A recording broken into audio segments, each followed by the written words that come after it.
Hello, welcome back everyone. So देखिए, आज हम लोग करने वाले हैं exercise 1.4 chapter number 1 real number का क्वेश्चन नंबर 3। ठीक है, इस क्वेश्चन के अंदर देखिए कह रहा है कि the following real numbers have decimal expansion as given bellow.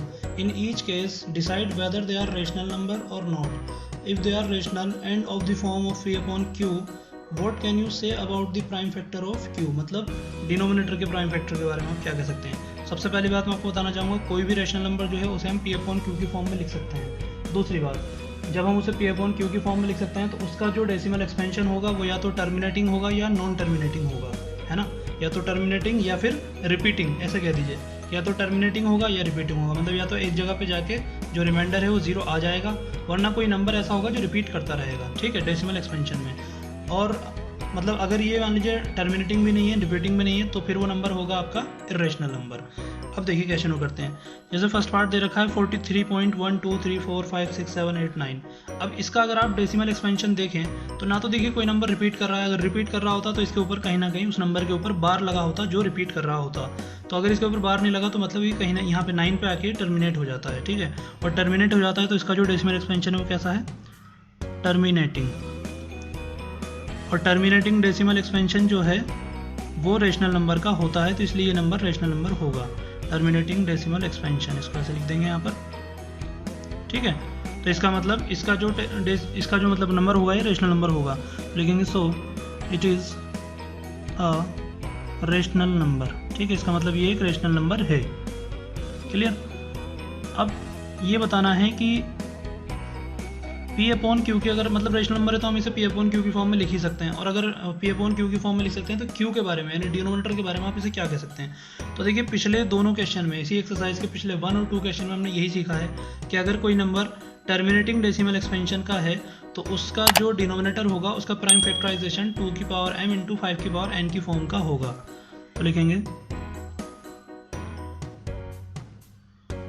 Prime factorisation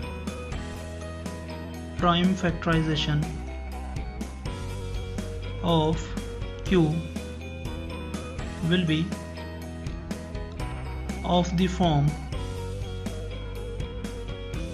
of 2 की पावर m इंटू 5 की पावर n। अब वो m और n कितने हैं वो हमसे नहीं निकलवाया तो हम उसको यहीं पे छोड़ देंगे।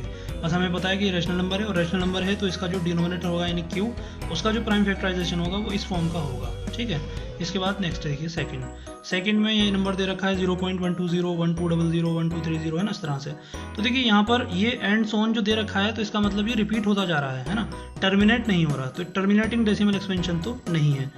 और इसके अलावा कोई भी एक पर्टिकुलर नंबर रिपीट नहीं हो रहा। देखो पहला आया 120, फिर आया 1200, फिर 12,000, फिर 1,20,000, मतलब नंबर भी चेंज होता जा रहा है। तो इसका मतलब ये कैसा हुआ, ये हुआ non terminating and non repeating, यानी ना तो ये टर्मिनेट होता है और ना ही ये रिपीट होता है डेसिमल एक्सपेंशन, ठीक है। ये नॉन टर्मिनेटिंग है और नॉन रिपीटिंग है। तो इसका मतलब it is an irrational number, ठीक है। मैंने आपको पहले बताया इरेशनल नंबर है ये। मैंने आपको पहले बताया था कि रेशनल नंबर का जो डिनोमिनेटर होगा उसका जो इसका जो डेसिमल एक्सपेंशन होगा वो या तो टर्मिनेटिंग होगा या रिपीटिंग होगा, ठीक है। अगर वो दोनों में से कुछ नहीं है तो फिर वो इरेशनल नंबर है। अब इसको देखिए, इसमें दे रखा है ऊपर बार, तो जहाँ पे बार दे रखा हो जाहिर सी बात है ये नंबर क्या हो गया, repeating decimal expansion, repeating decimal expansion, ठीक है। रिपीटिंग डेसिमल एक्सपेंशन हो गया ये, तो इसका मतलब it is a rational number, ठीक है। ये हो जाएगा आपका रेशनल नंबर। और अगर ये रेशनल नंबर है तो फिर इसके डिनोमिनेटर के बारे में आप क्या कह सकते हैं, तो हम यही कह सकते हैं कि रिपीटिंग है तो इसका मतलब वो 2 की पावर m इंटू 5 की पावर n के फॉर्म का नहीं होगा। तो लिखेंगे प्राइम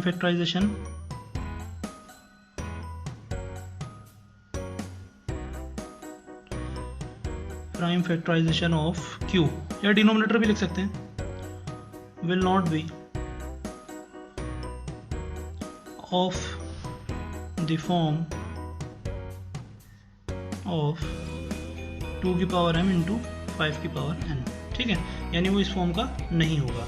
और अगर जैसे पहले में टर्मिनेटिंग था तो वहाँ पर इस फॉर्म का था, जैसे हमने फर्स्ट क्वेश्चन के अंदर सीखा था। सो देखिए आपका थर्ड क्वेश्चन, और यहाँ पे आपका चैप्टर कंप्लीट हो जाता है। अगर पॉसिबल हुआ तो मैं इसके जो प्रीवियस बोर्ड एग्जामिनेशन के क्वेश्चन है वो भी एक वीडियो के अंदर आपको मैं ज़रूर कराने की कोशिश करूँगा। और इसके बाद हम लोग नेक्स्ट वीडियो से सेकंड चैप्टर यानी पॉलिनोमियल्स स्टार्ट करने जा रहे हैं, ठीक है। So thank you very much and like this video, subscribe this channel to help us grow, and thank you for watching, good bye.